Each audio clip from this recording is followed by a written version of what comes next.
Coupargel, depuis 70 ans à votre service pour vous livrer le meilleur du surgelé.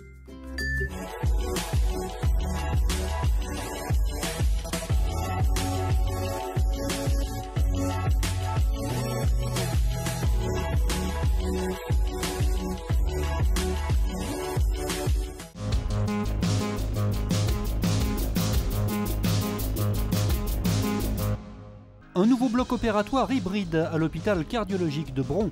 Manifestation des retraités cet après-midi à Lyon. Enfin, le Festival Lumière accueille des réfugiés parmi ses bénévoles pour cette 10e édition. Voici un bloc opératoire dernière génération. L'hôpital cardiologique de Bron vient d'inaugurer cette salle hybride destinée aux chirurgies cardiaques et vasculaires. Elle permet en fait de réaliser en un même lieu des radios et des actes chirurgicaux, tout ça grâce à du matériel de pointe. Une mutualisation des tâches qui rendent les procédures médicales moins invasives et plus précises. C'est extrêmement agréable de travailler dans cette salle parce qu'en fait quand vous venez de l'obscurité dans laquelle on était, c'est-à-dire en noir et blanc en 2 dimensions, on se retrouve aujourd'hui à travailler sur des écrans extrêmement grands, en 3 dimensions, en couleur, avec des marques que vous avez préalablement mis sur votre scanner. Donc oui, les interventions sont devenues plus faciles, ça c'est sûr. Et surtout, les patients ont des suites post-opératoires et des résultats qui sont beaucoup plus intéressants qu'avant et sont très satisfaisants. L'ouverture de cette salle hybride coïncide avec l'arrivée d'une partie du service de chirurgie vasculaire des Hospices civils de Lyon à Louis Pradel, service qui était basé historiquement à l'hôpital Édouard Herriot. Ça nous permet maintenant d'avoir toute la palette de la chirurgie cardiaque, de la chirurgie vasculaire, de la chirurgie thoracique. Et voilà, le cardiovasculaire, ça va ensemble. Et donc, ça permet de développer des coopérations entre les équipes qui n'étaient pas possibles jusqu'à présent. Notamment la chirurgie vasculaire de la aortique, donc au sein du thorax. Et encore une fois, avec des outils beaucoup plus perfectionnés. Un perfectionnement qui se poursuivra encore 3 ans. L'hôpital cardiologique est engagé jusqu'en 2021 dans une grande période de rénovation.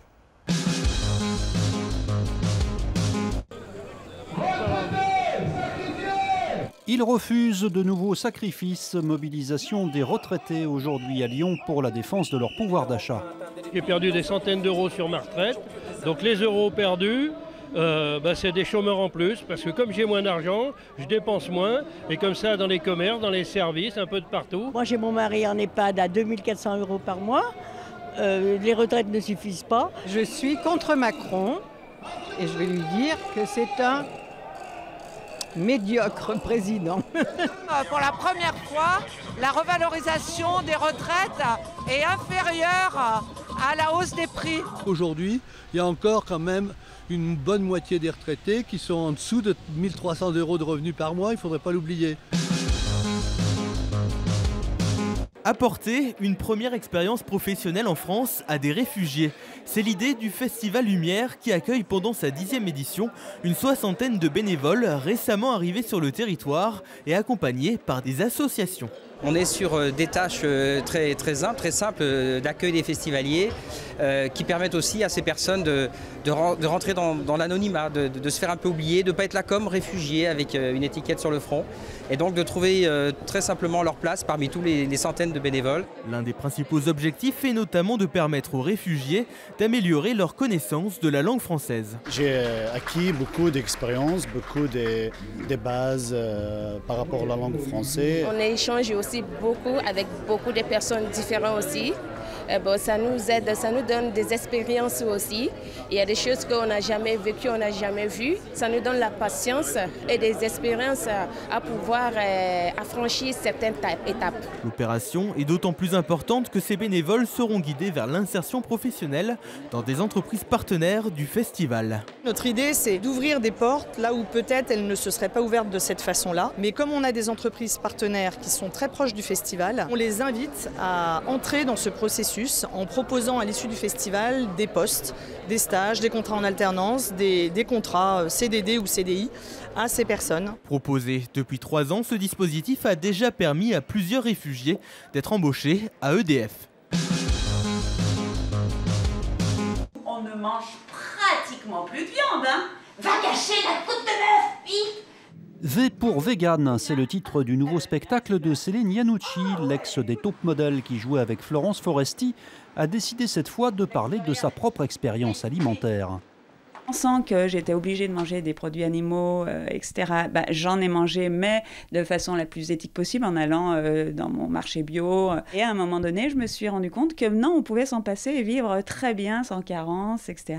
Donc, j'ai fait le pas. Je ne mange plus de viande, plus de poisson, plus de lait, plus d'œufs. Je ne porte plus de cuir, ni de laine, ni de soie. Je ne vais plus au cirque, ni au zoo. Je ne suis plus invitée, ni chez des amis, ni à des barbecues.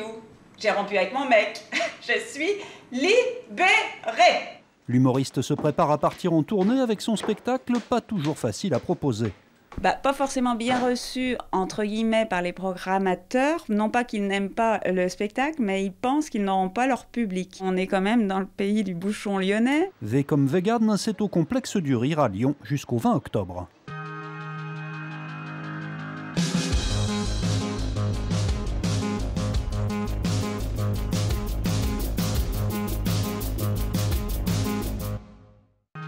L'info continue sur TLM.tv, les réseaux sociaux et le fil info. La météo